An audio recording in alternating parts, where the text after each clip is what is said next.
El retraso en la reforma de pensiones no lleva un año, lleva 3 años, porque en el discurso de toma de posesión del señor presidente de la República, él prometió la reforma al sistema previsional.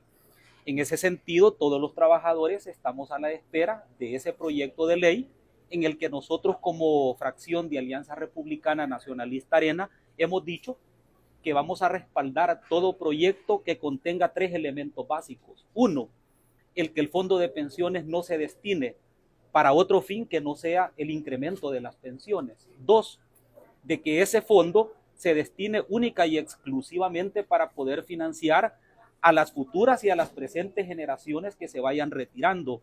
Y 3, que ese fondo de pensiones realmente sirva para poder incorporar al mercado laboral a otras personas que hoy por hoy no gozan de esta prestación o no gozarían en el futuro de esta prestación, de tal manera que se vuelva un fondo autónomo y no de libre disposición del gobierno. Diputado, ¿qué opinión tiene con respecto a las entrevistas que hicieron a los candidatos a procurador de derechos humanos? La mayoría avaló el régimen de excepción y manifestó que no había violación a derechos humanos. Hasta este momento ninguno de los participantes o postulantes ha llenado las expectativas del perfil que el país requiere de un procurador para la defensa de los derechos humanos. Existen muy buenos perfiles académicamente hablando, personas formadas en derechos humanos, pero su posición con respecto a las reiteradas violaciones a los derechos humanos deja mucho que desear. Por lo tanto, las entrevistas de ayer lo que reflejan son profesionales plegados a la postura del gobierno, y eso les resta independencia y credibilidad en el ejercicio del cargo de procurador de derechos humanos. Hasta este momento no hay una persona que llene realmente el perfil de independencia que el país necesita. Mañana, diputado, se cumple un año que entre en vigencia el Bitcoin en nuestro país. ¿Qué valoración tiene usted sobre esto? Si lo cataloga como un fracaso o un éxito. Bueno, yo creo que este tema, más allá de lo que piensa la oposición o como fracción, lo que pensemos es evidente. El Bitcoin ha sido un fracaso. Los más de 300 millones de dólares que se han destinado para el Bitcoin pudieron haber servido para más hospitales, para reparar escuelas, para reparar caminos y cárcavas, para dar alimentación a las personas que hoy por hoy no lo tienen, para programas sociales o para otro tipo de situaciones que están afectando la economía familiar, incluso para poder incrementar los subsidios. En ese sentido, pues prácticamente ha sido una pérdida para nuestro país haber destinado más de 300 millones en algo que no le ha servido en lo absoluto a la gente que más lo necesita.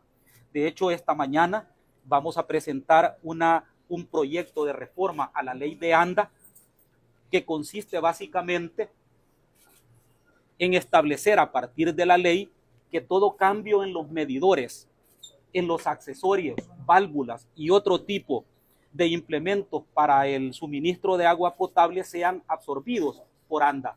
Todos sabemos de que se están cambiando los medidores de la prestación de agua residencial a un valor de más de $37. Para una familia que gana el salario mínimo y le reflejen una factura, $37 del medidor, más el consumo de agua, más la instalación, más el IVA, significaría que pudiera llegar a pagar entre 20 y 30% de su salario mínimo en consumo de agua. Esto es un impuesto más que va a venir a golpear a la gente más necesitada. Si a esto le agregamos que hay muchos hogares que les llega el recibo, pero no les llega el agua potable, esto se convertiría prácticamente en un fraude para la familia salvadoreña, sobre todo para aquellos que no tienen empleo o que hacen la cabuda para poder pagar el recibo del agua mes a mes. En ese sentido, queremos nosotros evidenciar que ANDA está cambiando los medidores, incrementando de manera desmedida los cobros. Aquí pueden ver ustedes una de las esquelas que ANDA está dejando en las puertas de las casas, donde le están cobrando una serie de cargos como por ejemplo suministro del medidor, como por ejemplo suministro de válvula de control, como por ejemplo la instalación de la válvula, instalación de válvulas de control adhesivas, Todo esto tiene un valor que suma más de $37. Sin que la gente pida que cambien el medidor, lo anda haciendo. Y esto la gente lo va a terminar pagando, lo está pagando. Sin perjuicio de mencionarles que la instalación de estos medidores significa un incremento sustancial en los recibos que va a recibir la gente en el futuro y que ya lo está recibiendo ese incremento. En ese sentido, nosotros estamos proponiendo en esta reforma a la ley de ANDA de que esta institución absorba ese costo, porque es injusto que el ciudadano lo esté pagando. Eso es como cuando usted se sube al transporte colectivo y no solamente le cobren el pasaje, sino que el dueño del bus le diga de que por la reparación de la llanta o la compra de una llanta también la tiene que pagar el usuario, cuando en realidad eso es parte de la prestación del servicio que debe de asumir como costos fijos o costos variables las instituciones o el prestador de servicios. En ese sentido, instamos a las autoridades de ANDA y al gobierno de la República para que mediten esta situación, porque va a golpear prácticamente como un impuesto más a todos los salvadoreños. Diputado, ha presentado alguna otras iniciativas en estas otras semanas, pero desde hace varias veces en la listado de piezas de correspondencia no aparecen las propuestas de la oposición. ¿Han ustedes enviado o solicitado alguna explicación a esta directiva? Nosotros hemos solicitado esas explicaciones de forma verbal y por escrito. No se nos ha contestado tampoco. Pareciera ser que la estrategia del oficialismo es invisibilizar las propuestas de la oposición, porque esto está ocurriendo no solo con nuestra fracción, sino también con otros partidos políticos. El mejor testigo de las propuestas que nosotros presentamos es el pueblo salvadoreño, gracias al trabajo de ustedes. Y vamos a continuar proponiendo. Aunque ellos copien nuestras propuestas, nosotros vamos a continuar proponiendo, porque al final el tema de las propuestas legislativas no es un tema de protagonismo, es un tema de representación de los ciudadanos. Y esa es la razón por la cual lo vamos a continuar haciendo, aunque ellos no agenden las propuestas que nosotros presentamos. En ese mismo tema, diputado, hoy por la mañana, precisamente hace unos minutos, el diputado Gallego, miembro de la Junta Directiva, señalaba que la razón por la cual no están agendando piezas de oposición es porque hay un filtro en la gerencia de operaciones que estudia las propuestas y que según ellos lo que pide la oposición son cosas que le corresponden a otras instituciones del Estado regular. No sé qué puedo opinar del argumento bajo el cual la Junta, por tanto, justifica no incluir las piezas de la oposición. Todo proceso de petición debe de ser estudiado no por la gerencia de operaciones legislativas, sino por la Junta Directiva. Así dice el reglamento interior de la Asamblea, que ellos son quienes clasifican las piezas de correspondencia en A, B, C o D. Por otro lado, cuando se trata de una reforma de ley, tiene que ser vista en la comisión respectiva, le guste o no, estén de acuerdo o no, porque en el caso del derecho de petición de reforma es un derecho constitucional de cada diputado. Cuando un diputado firma una pieza de correspondencia a la que se le adjunta un proyecto de ley, eso no es potestad de la Asamblea si lo agenda o no, debe de agendarlo porque esa es una facultad constitucional. Al no agendarlo, la Junta Directiva está violando el derecho que tiene el diputado de poder dar iniciativa de ley a los procesos de reforma o de creación de leyes.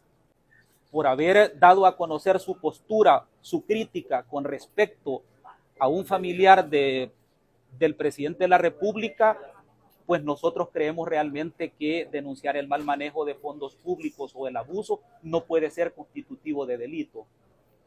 En realidad, este es parte de una sistemática violación a los derechos humanos a la que está sometida la sociedad salvadoreña en este momento, en donde el órgano judicial no está actuando de manera independiente. Me imagino que también ellos tienen presiones para poder resolver como están resolviendo. Ojalá que se haga justicia y que se respete el debido proceso legal en el caso de este joven que lastimosamente ha sido, digamos, procesado por un delito de desacato cuando realmente, si es que existe un agravio a la persona que le hizo el agravio, no es funcionario público. Por lo tanto, el delito no reúne las características para ser configurado. Lamentamos mucho que por haber expresado este ciudadano esta situación esté preso en este momento. Ya es una noticia mundial el que esta persona, denominado el comisionado en redes sociales, esté preso por esta razón. Ya es una noticia que trascendió nuestras fronteras, ya es una noticia que está siendo estudiada por los organismos de derechos humanos a nivel mundial, y estoy seguro de que este tipo de situaciones le puede afectar mucho a la credibilidad del gobierno. ¿Sería usado de manera política esta acusación de desacato? Hay que tener en cuenta una cosa. Lo reprochable de esta situación no es si se persigue la comisión o no de un delito, porque ese es parte del trabajo de la Fiscalía. Lo reprochable de este caso es que haya sido capturado, que no se le haya permitido la asistencia de defensor, que no se haya reportado dónde fue capturado y dónde fue llevado durante más de 4 días. Lo reprochable es que no haya tenido oportunamente asesoría de su defensor, prácticamente fue secuestrado. Ese tipo de capturas y el debido proceso legal, eso es lo cuestionado. Si él es culpable o no, las pruebas de cargo y de descargo lo van a decir, pero el debido proceso legal prácticamente se ha interrumpido de manera intencional por las autoridades que lo han capturado y que lo están juzgando.